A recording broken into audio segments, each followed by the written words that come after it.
Social work पेंटिया technical college में एक बार पुनः आप सभी का 13 मई 2020 में आप सभी का ऑनलाइन रिवीजन कक्षाओं में स्वागत करती हूँ।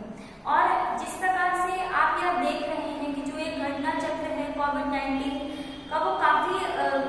बुरे तरीके से बढ़ रहा है, तो इस जो ये बढ़ रहा है तो इसके लिए आप कहीं ना कहीं आप जागरूक होइए, लोगों को भी जागरूक करवाइए और तथा जागरूकता के साथ उनको सेफ्टी भी बताइए कि किस प्रकार से आप सेफ्टी कर सकते हैं। बार बार ज्यादा से ज्यादा हो सकता है कि आप हैंड वॉश से अपने हाथों को साफ करिए, अल्कोहल बेस्ड सैनिटाइजर का उपयोग करिए, मास्क का लगाना बहुत ज्यादा जरूरी है। अगर आपको कुछ काम है या फिर बहुत जरूरी है तभी आप निकलिए, अगर आप निकलते हैं तो 1 मीटर की दूरी रखना बहुत ज्यादा जरूरी है। जब आप इस तरीके की चीजों को अवेयर करवाएंगे तो जो लोग इन चीजों को, आज भी बहुत ऐसे लोग हैं, बहुत सारे कस्बे हैं, ऐसे मोहल्ले हैं जहाँ पे लोग इस कोविड-19 को जानते तो है, समझते तो है, लेकिन पूरी तरीके से जागरूक नहीं है। अगर आप इस तरीके की चीजें अवेयरनेस में अगर आप चीजों को करवाएंगे तो आप बेहतर तरीके से एक अवेयर जो प्रोग्राम है के साथ साथ एक इसके बचाव से भी आप एक बेहतर मैसेज कन्वे कर सकते हैं। इसके लिए हम कई बार बता चुके हैं और हमेशा हम बताते भी हैं वीडियो कॉन्फ्रेंसिंग के थ्रू, वीडियो लेक्चर के थ्रू कि आप अपने स्वास्थ्य को बेहतर रखिए, लॉकडाउन का पूरी तरीके से पालन करिए। तो जब हम आपके लिए अवेयर हैं तो कहीं ना कहीं आपको भी चीज समझना चाहिए कि रोज रोज अगर ये चीजें इंडिकेशन हो रही है तो कहीं ना कहीं काफी बहुत जरूरी है अवेयर रहना और स्वच्छता के प्रति ध्यान देना। अब हम आज अपने नेक्स्ट टॉपिक पर चलते हैं। आज आपका जो टॉपिक है सेकेंड सेम है और सब्जेक्ट आपका काउंसलिंग है और जो आपका टॉपिक है प्रोसेस ऑफ काउंसलिंग है। क्योंकि ऑनलाइन क्लासेस जो डिलीवर हो रही है उसमें आपकी यूनिट्स तो खत्म हो चुकी हैं, लेकिन रिवीजन का उद्देश्य एक मात्र यही था कि जो आपके इंपॉर्टेंट टॉपिक्स हैं एग्जामिनेशन से रिलेटेड तो आपको पुनः आपका रिवाइज हो जाएगा और रिवाइज के साथ साथ आपको और जो चीजें आप 1.5-2 महीने में पढ़ चुके छूट चुके हो वो आपको बेहतर यहाँ पे रिवीजन के साथ साथ एक बेहतर भी चीजें आपको स्टडी मटेरियल मिल जाएगा। तो आज हम अपने फर्स्ट टॉपिक की हम अगर बात करते हैं, यहाँ पे प्रोसेस ऑफ काउंसलिंग के बारे में बताएं, जहाँ पे 8 मेन जो स्टेजेस है यहाँ पे बताई गई हैं कि किस प्रकार से 8 मेन स्टेजेस होती हैं। क्योंकि इम्पोर्टेंट टॉपिक है प्रोसेस ऑफ काउंसलिंग, तो 8 स्टेजेस को पार करने के बाद ही हम एक बेहतर निष्कर्ष तक पहुंच सकते हैं कि अगर समाज में सोसाइटी में अगर क्लाइंट बेस्ड अगर काउंसलिंग बेस्ड अगर कोई भी प्रॉब्लम है तो इन चीजों को अपनाकर आप किस तरीके से बेहतर फॉलो अप चीजें कर सकते हैं। तो सबसे जो आपका पहला है जो आपका टॉपिक है awareness of need for counselling and appointment with the counsellor. इसका मतलब है जब आप कभी भी एज अ क्लाइंट, रोजर्स ने हमेशा ये चीज कही है कि आपका जो पेशेंट है वो आपका पेशेंट नहीं है, रोगी आपका क्लाइंट है। अगर आप उसके मन में पेशेंट का एक भावना अगर डालोगे तो रोगी जो जल्द ठीक होने वाला है तो उसकी जो विल पावर है वो पूरी तरीके से कमजोर हो जाएगी तथा वो बेहतर जो एनर्जेटिक चीजों का उपयोग नहीं कर पाएगा, जिसमें ज्यादा उसका जो सेल्फ ईगो है वो धीरे धीरे खत्म हो जाएगा और बीमारियों की क्षमता जो रोग प्रतिरोधक जो क्षमता है वो उसमें कमी आती जाएगी। इसीलिए हमेशा अपने क्लाइंट का उत्साहवर्धन करिए और उसको क्लाइंट ही बोलिए, वो आपका पेशेंट नहीं है, वो आपका क्लाइंट है। सबसे पहले जब आपको कोई नॉर्मल बीमारी होती है तो अगर कोई भी सर्दी, खांसी, जुकाम, फीवर वगैरह होता है, सबसे पहले हम डॉक्टर के पास जाते हैं। डॉक्टर के पास जाते हैं तो एकदम से हम डॉक्टर के पास नहीं जाते हैं, पहले जो डॉक्टर है उनसे अपॉइंटमेंट लेना पड़ता है। रिसेप्शनिस्ट बताएगा कि आपका नंबर है 11वां नंबर है, 7वां नंबर है, आप अभी बैठिए, इतने देर में डॉक्टर आपको देखेंगे वगैरह वगैरह। तो ये पहली प्रोसेस होती है अपॉइंटमेंट की। इसी प्रकार जब आप कोई भी एक क्लाइंट है जब वो काउंसलर से मिलने जाता है तो सबसे पहले वो अपॉइंटमेंट लेता है ताकि वो जागरूक हो अपनी प्रॉब्लम के प्रति। तो जब वो जागरूक होगा कि हमको जाना है, हमारी बीमारी ठीक होगी, उसके लिए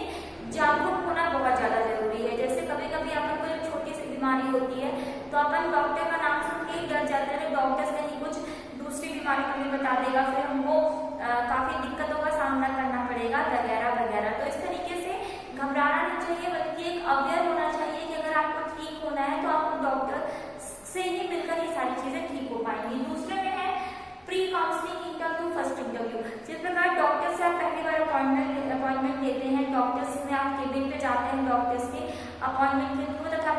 प्रॉब्लम्स है वो शेयर करते हैं वर्बल कम्युनिकेशन के थ्रू। इसी प्रकार एक क्लाइंट और काउंसलर का भी रिलेशन होता है, जहाँ पे प्री काउंसलिंग होती है। सबसे पहले तो हम उनसे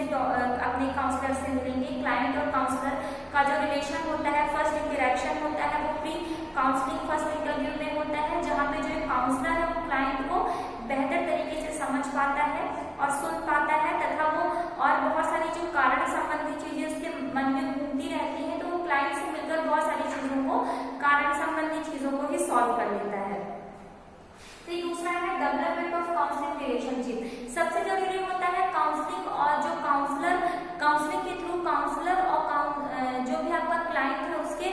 बीच में, उन दोनों के बीच में एक जो ऐसा संबंध डेवलप हो जहाँ पे केवल रोगी को ठीक करने से लेकर, मतलब अगर आप क्लाइंट को या फिर काउंसलर को ज्यादा से ज्यादा केवल अपने प्रॉब्लम्स पर ही ध्यान देना चाहिए, ना कि उसके व्यक्तिगत अलग जानकारी में। तो काउंसलर का ये रिस्पॉन्सिबिलिटी होती है वो क्लाइंट से केवल उतनी ही बात करे जितने उसकी प्रॉब्लम से रिलेटेड हो या फिर जितना उसकी प्रॉब्लम के लिए जरूरी है। अगर वो एक्स्ट्रा किसी में फैमिलियर बनेगा तो कहीं ना कहीं उसको इलाज करने में या फिर उसको ठीक करने में उसको काफी दिक्कत आएगी। कभी कभी जब हम किसी से इमोशनल अटैच हो जाते हैं, तो इमोशनल अटैचमेंट एक ऐसा अटैचमेंट होता है जहां हम अपना जो एक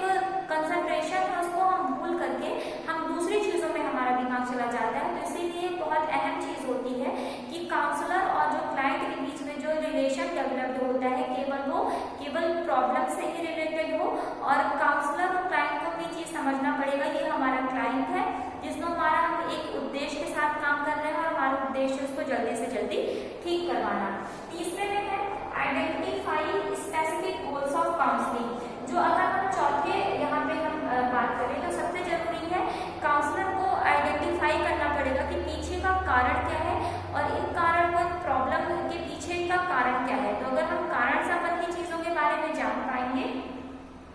तो हम बेहतर एक गोल सेट कर पाएंगे। मतलब हमको समझ में आ जाएगा कि अभी क्लाइंट को कितने महीने, कितने दिन या फिर कितना ज्यादा से ज्यादा समय लग सकता है, तथा क्लाइंट को किस प्रकार से अपन बेहतर ट्रीटमेंट दे सकते हैं। तो इस तरीके की चीजें अपन प्रॉब्लम से थ्रू जान पाते हैं कि अभी समय कितना ज्यादा है, कितना कम या उसको और करना है। फिर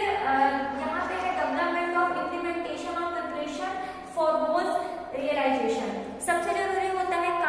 जो काउंसलर के लिए एक बेहतर रिस्पॉन्सिबिलिटी होती है, क्योंकि उसका एक काम होता है ज्यादा से ज्यादा क्लाइंट को जो उनके प्रॉब्लम्स है उनको पूरी तरीके से ठीक करना। तो उसके लिए जरूरी है कि एक ही क्लाइंट उसके पास आएगा नहीं, क्योंकि ऐसे बहुत सारे क्लाइंट हैं जो कि उसके पास प्रॉब्लम लेने के लिए, सॉल्व करवाने के लिए आते हैं। तो काउंसलर को इन चीजों का पूरी तरीके से ध्यान देना पड़ेगा कि अगर उनका क्लाइंट है तो केवल उतनी ही गोल सेट से लेकर बात हो जितना उनका एम हो, और कारण संबंधी चीजों को जान करके हम उसको ऐसा ट्रीटमेंट दें कि उसकी प्रॉब्लम बेहतर तरीके से हम ठीक कर पाए। तथा काउंसलर की जो सेकंड इंपॉर्टेंट थिंग होती है, रिस्पॉन्सिबिलिटी ये भी होती है, अगर कभी कभी जो प्रॉब्लम्स ऐसे भी हो जाती हैं जो कि हमसे शॉर्ट आउट नहीं होती है, तो काउंसलर की रिस्पॉन्सिबिलिटी होनी चाहिए कि अगर उसके क्लाइंट की प्रॉब्लम काफी ज्यादा है या फिर उसको वो नहीं सॉल्व कर पा रहा है, तो बिना उसको हिचकिचाए, बिना किसी हेजिटेशन के अपने जो उच्च अधिकारी हैं, जो सीनियर ऑफिसर्स हैं, उनको वो डिलीवर कर देना चाहिए, ताकि जो क्लाइंट का है वो बेहतर तरीके से उपचार हो सके तथा क्लाइंट के मन में उनके काउंसलर के प्रति किसी प्रकार का कोई संशय ना हो। कहीं ना कहीं फैमिली वाले भी जुड़े होते हैं और अपेक्षाकृत हमारा जिस प्रकार हम एक क्लाइंट होते हैं और हमारा ये अपेक्षा रहता है कि डॉक्टर्स हमको जल्दी से जल्दी ठीक कर देगा, तो इसी प्रकार उम्मीदें होती हैं कि जल्दी से जल्दी ठीक होना। तो अगर कुछ ऐसी चीज है जो आपके हाथ में नहीं है तो आप बिल्कुल ये चीजों का अपनी प्रॉब्लम डिलीवर कर दीजिए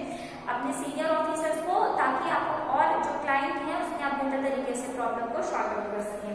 फिर है evaluation of counselling. Evaluation of counselling मतलब आपको बीच में ये भी चेक करना चाहिए कि अगर आप अपना क्लाइंट आपका चीजों को समझ पा रहा है, सुन पा रहा है, तथा जो आपके बताए गए ट्रीटमेंट का, चाहे आप ट्रीटमेंट आपका वर्बल कम्युनिकेशन हो, चाहे टूल्स ओरिएंटेड हो, उसको बेहतर चीजों को समझ में आ रहा है कि नहीं आ रहा है। इसलिए बीच में याद शक्ति के तौर पर उसको ऐसी चीजें को भी पूछ लेना चाहिए ताकि आपको विश्वास हो जाए कि आपके कराए जो आप ट्रीटमेंट दे रहे हो उसका उसको बेहतर असर मिल रहा है, मतलब वो चीजों को आपके ट्रीटमेंट को समझ पा रहा है। नेक्स्ट हम बात करेंगे टर्मिनेशन ऑफ काउंसलिंग रिलेशनशिप। जब आपको ये पूरी तरीके से यकीन हो जाए कि आपका जो क्लाइंट है वो पूरी तरीके से ठीक हो गया है तथा उसको किसी प्रकार की कोई प्रॉब्लम अब नहीं होगी, तथा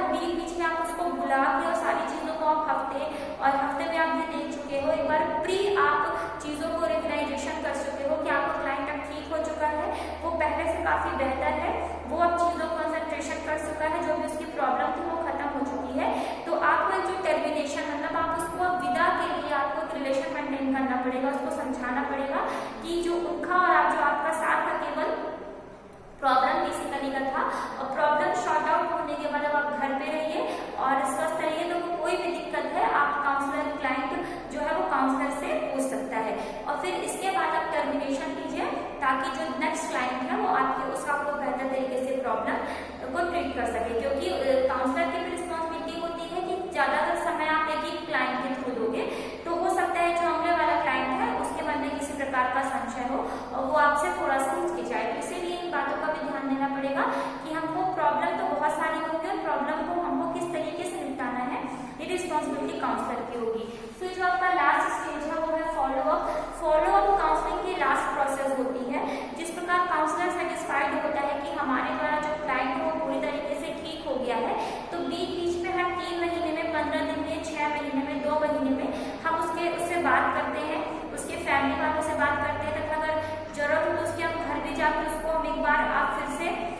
रिटेल करते हो, तो किसी प्रकार का कोई दिक्कत ना हो। फॉलोअप के थ्रू हम सेटिस्फाइड हो जाते हैं कि अब रोगी पूरी तरीके से ठीक हो गया है, तथा उसको अगर